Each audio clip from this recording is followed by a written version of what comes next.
about the projects in Nyanza, and that has brought my attention to page 6 of The Nation, whereby Raphael Tuju is being called the comeback kid.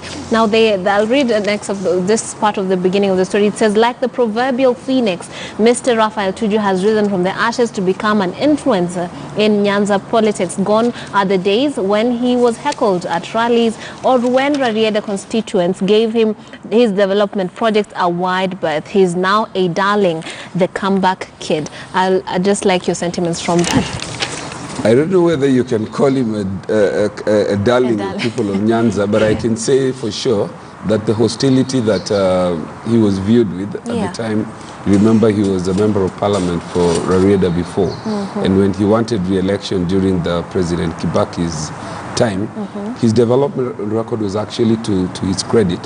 Very, very good, exceptional.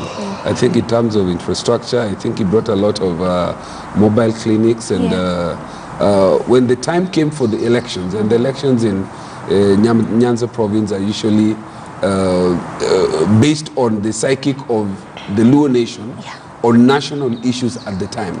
And development, I think, so to speak, take a back seat.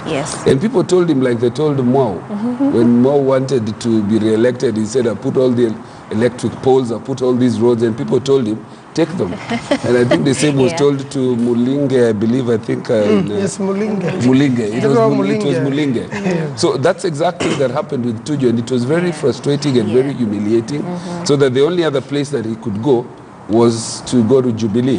Now he seems to be the pariah in Jubilee, and the president, I think, is the one now holding on to him.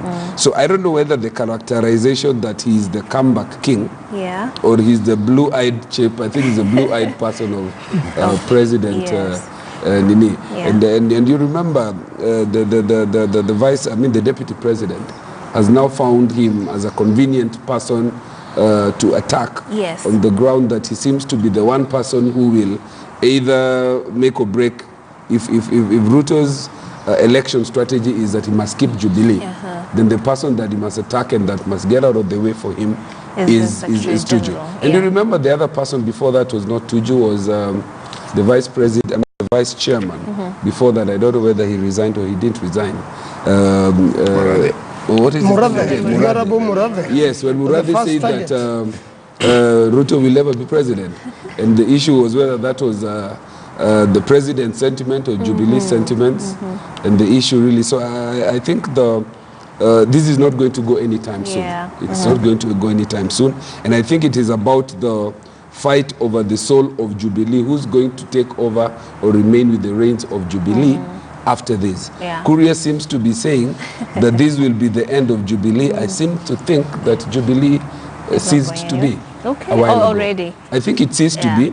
And probably what will happen, in my view, Kuria will probably lead a group of people in Central Province with another party. I think he already has some PNU or a version of it. I think that the deputy president will probably fall back to his URP or another party. I don't know, probably the president will remain with Jubilee. Now we have sentiments. He has insisted that he is working for the president. I work for the president and Jubilee, but my association with ODM is as a result of the handshake. And as we were talking about the rising like a phoenix, he no longer has to walk around with a helmet. His mother feels safe going to the market. That's emerged from a previous story. Honorable Eseli, what do you feel about this one? I think Tuju's situation is very, very complex. You know, one of the DP's people said that they put Tuju there to give a semblance of being a national party. So apparently he was put there as a window dressing, you know. And I think the handshake has sort of helped him.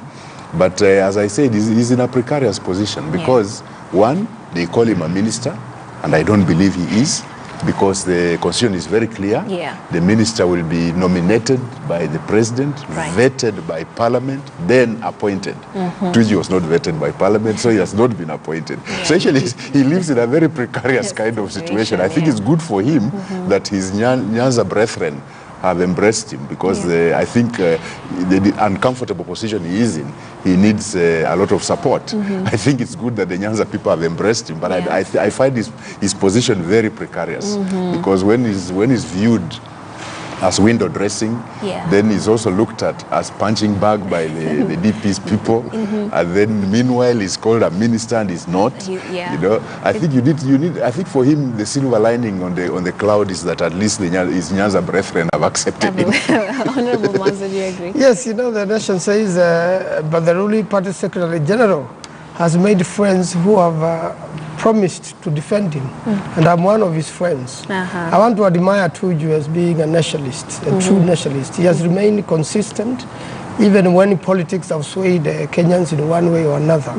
And he's been very useful in advising the president in many things.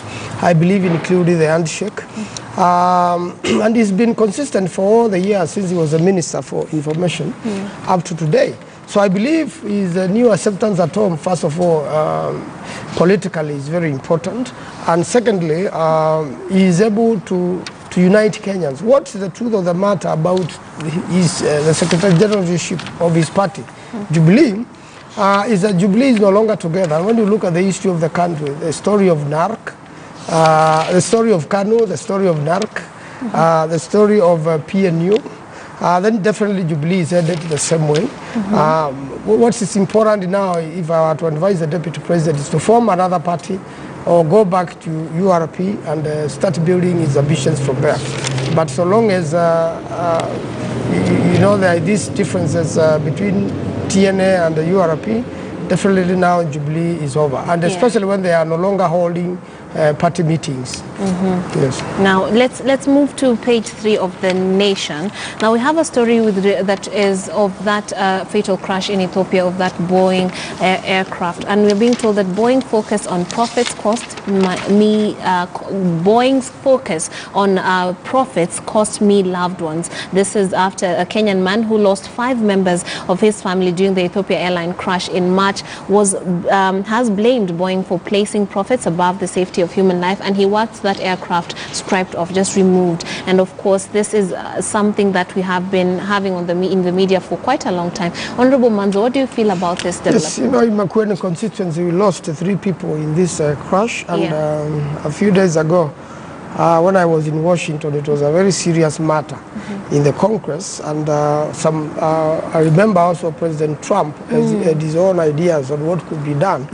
But most important is that particular plane had a problem and needed to be rectified, because as it was explained, it was meant to fly by itself, and they had also claimed that the pilots who had been involved in crashes twice were not properly trained. But definitely this particular plane has a problem. It's very expensive for Boeing to renovate it again, to reorganize it, to make pull them all out of the market. Yes, and there are very many pieces, over 3,000 pieces, which have been taken back to Boeing for reorganization. So I think the Congress in the United States of America have to be firm.